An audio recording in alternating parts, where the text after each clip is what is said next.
Paradise cinema ఏది చేసినా కానీ చాలా వినూత్నంగా చేస్తుంది అనమాట. ఆల్రెడీ లంచా కొడుకు టేజర్ అని చెప్పి ఒకటి రిలీజ్ చేశారు. ఇవాళ చూసుకున్నట్లయితే రేపు ఒక అప్డేట్ వస్తుంది. 8వ తారీఖు 8వ నెల అప్డేట్ ఇస్తామని చెప్పి ఒక పోస్టర్ రిలీజ్ చేశారు. పోస్టర్ అయితే అదిరిపోయింది, దాని గురించి తర్వాత మాట్లాడుతూ.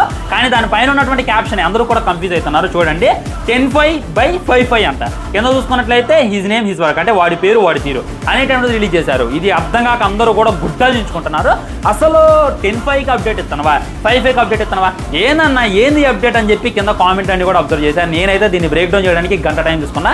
ఏం చెప్పదలుచుకున్నారు అనేటటువంటి డీటెయిల్లోకి వెళ్తే వాళ్ళు చెప్పేది ఏం లేదు. 10/5కి ఒక అప్డేట్ ఇస్తారంట, వాడి పేరు అంటే ప్యారడైజ్లో మనోడి పేరు ఏంది అనేటటువంటి అప్డేట్ ఇస్తారంట. 5/5కి అంటే సాయంత్రం 5:05 వాడి తీరు, వాడంటే ఇంకా వాడి బిహేవియర్ ఎలా ఉంటుంది అనేటటువంటిది వాడి ఫస్ట్ లుక్ని రిలీజ్ చేస్తారు అనేటటువంటి చెప్తున్నారు. ఈ విధంగా ఒకే రోజు 2 అప్డేట్లు ఉన్నాయి. దాన్ని 10/5/55 అని చెప్పి మన నాని అన్న ఇండైరెక్ట్గా మనకైతే హింట్ ఇచ్చిండు. సో సినిమా అప్డేటే ఆ గన్ను ఆ పోస్టర్ అయితే అదిరిపోయింది. ఏ రేంజ్లో అయితే